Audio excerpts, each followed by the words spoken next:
రాముణ్ణి కొలిచినావమ్మా నిత్యం పూజలే చేసినావమ్మా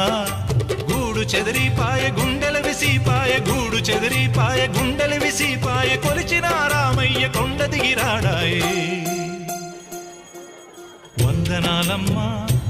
అమ్మా వందనాలమ్మా